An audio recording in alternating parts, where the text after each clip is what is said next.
Buenas noches, mi nombre es Shirley Diana Córdoba Sánchez, residente de segundo año de cirugía general.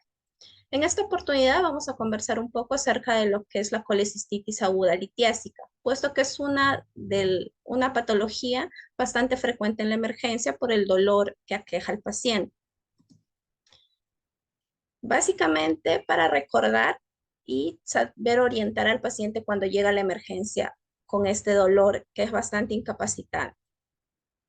Recordando que la colecistitis, como su nombre lo dice, es una inflamación de la pared de la vesícula biliar que se ocasiona principalmente porque se obstruye debido a que el cálculo se enclava en el conducto cístico, haciendo que la bilis no drene adecuadamente, causando el dolor y otros síntomas digestivos como náuseas y vómitos que se asocian a este dolor. No recordemos que la vesícula biliar es una estructura hueca, ovoide, de más o menos 5 a 7 centímetros que se ubica la cara inferior del hígado, adherida a su superficie visceral, ¿no? Va a tener algunas partes para reconocer, como es el fondo, el cuerpo, el bacinete o cuello y el conducto cístico, que se va a unir al conducto hepático común para formar el conducto coledo, ¿no? Básicamente para recordar. ¿En qué pacientes vamos a encontrar esta colecistitis? ¿O cuáles son los factores de riesgo que van a predisponer a un paciente con colelitiasis que vive con el cálculo en su vesícula sin molestias a que éste se inflame y le cause la sintomatología de dicha patología? Vamos a encontrar más común en pacientes mujeres, en pacientes con obesidad, en pacientes que bajan bruscamente de peso, que tienen, por ejemplo, pacientes en UCI que se consumen rápidamente, pacientes con edad avanzada, pacientes con comorbilidades como la diabetes mellitus, la cirrosis y en pacientes gestantes, ¿no? Que van a ser más predisponentes para tener una patología vesicular. Con respecto a cómo se produce esta inflamación, esta colecistitis en un paciente que ya previamente tiene su cálculo, que él vive con su cálculo, en este acontecimiento, en este contexto, el cálculo obstruye la salida de la bilis, es decir, este cálculo se ubica en el conducto cístico, causando la obstrucción. Esa obstrucción va a hacer que la pared de la vesícula se inflame, causando dolor. En el 90% de los pacientes, este dolor va a ceder. ¿Por qué? Porque el cálculo se va a desimpactar, va a volver hacia el fondo de la vesícula y el drenaje va a ser lo habitual. Entonces, este paciente va a ceder el dolor, va a haber unos cambios, obviamente mínimos por la inflamación que se ha producido en ese momento, pero que no va a causar más molestias. Entonces, estos cambios histológicos mínimos en ese momento se van a acumular cuanto más cuadros de dolor haya y va a llevar eventualmente a una colecistitis crónica. En el 10% de aquellos pacientes que el cólico biliar no cede, es decir, que la obstrucción va a persistir por más tiempo, la inflamación se va a unir, va a progresar a edema de la pared vesicular, haciendo una éstasis de la irrigación, va a haber un compromiso vascular, pudiendo llevar a otras complicaciones, como puede ser la necrosis de la pared y una posible perforación de la pared. También puede llevar a crear las fístulas biliodigestivas, un síndrome de Mirice por compresión, etcétera. ¿Cuál va a ser lo característico de nuestro paciente que llega a la emergencia para poder identificar un cuadro de dolor abdominal por una colecistitis? El dolor. El dolor va a ser bastante llamativo, el paciente va a estar muy quejumbroso y el dolor se va a ubicar en el hipocondrio derecho, mesogastrio, se puede irradiar hacia la parte dorsal, hacia la espalda y muchas veces también hacia el hombro derecho. El paciente va a presentar náuseas, en algunos va a llegar al vómito, va a estar anoréxico y puede presentar fiebre. No es lo común, pero también puede presentarse en el paciente. Y la ictericia, que no va a ser lo común, pero depende al tiempo que esté con la obstrucción, con el dolor, puede presentarse.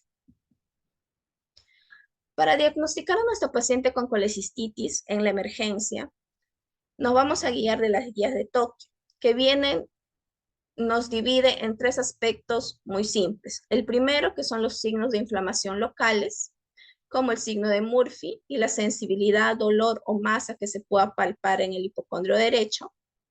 Los signos inflamatorios sistémicos, que se va a notar con la fiebre, con una PCR elevada o la leucocitosis en el hemograma.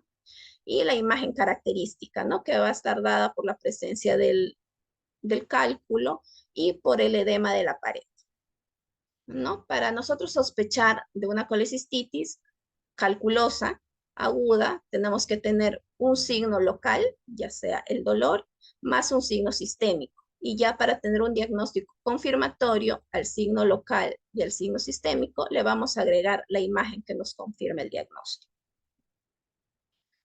Las guías de Tokio también nos orientan acerca de la gravedad de la colecistitis en el momento que ingresamos al paciente.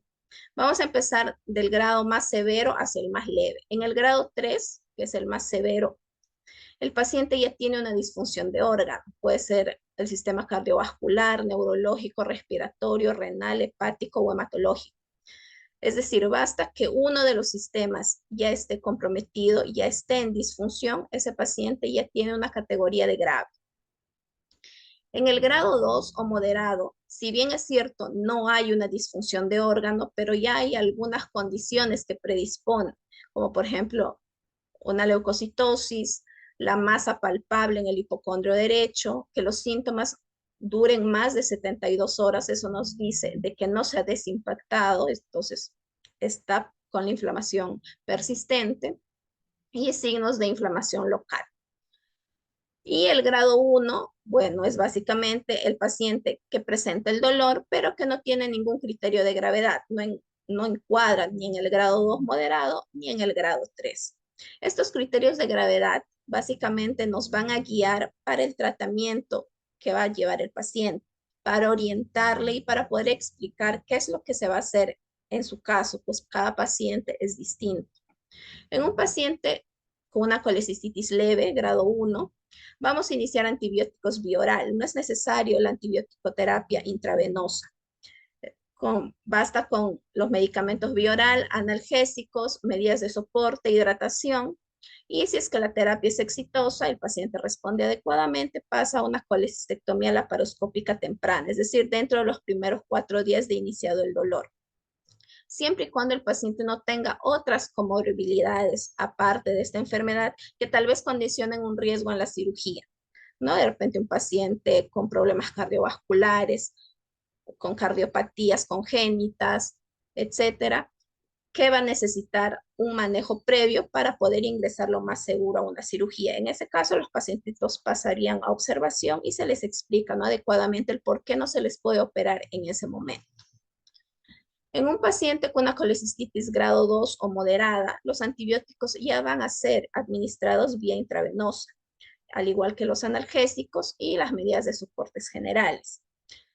Al igual que en el grado 1, si es que el paciente responde adecuadamente y no tiene otra patología o comorbilidad que haga que la cirugía sea riesgosa, el paciente va a pasar a una cirugía de urgencia, en este caso una colecistectomía laparoscópica. Si el paciente tiene un ASA 3, 4 o alguna otra condición que predisponga que no podemos ingresar en ese momento a cirugía, va a terminar su tratamiento antibiótico y se va a diferir la cirugía, una colecistectomía laparoscópica tardía, después de 2 o 3 meses de haber pasado el cuadro. Pero va a haber pacientes que no van a responder a esta terapia inicial, a estas medidas de soporte. En aquellos pacientes en que vemos que no responde y el estado de salud sigue deteriorándose, lo único que se va a poder realizar es un drenaje percutáneo, una colecistostomía para desfocalizar y esperar que el paciente nuevamente se estabilice y poder llegar a una colecistectomía, pero ya tardía. En el grado 3, si no hay más opciones, el paciente está en disfunción, el paciente está inestable para una cirugía segura. Entonces, iniciamos las medidas de soporte, los antibióticos, analgésicos, se trata de corregir lo más que se pueda las fallas orgánicas que pueda tener el paciente y se pasa a un drenaje percutáneo, una colecistostomía, algo para descomprimir esa vesícula y que el foco infeccioso se elimine, dando tiempo al organismo de recuperarse, de volver a su estado basal y posteriormente llegar a una colecistectomía tardía. Bueno, eso sería todo. Muchas gracias. Es básicamente, como dice, un recordar para explicarle al paciente, ¿no? Cuáles son las conductas, depende de la condición en la que nos llega al hospital o al establecimiento de salud, en donde nosotros podamos encontrar estos pacientes. Muchas gracias.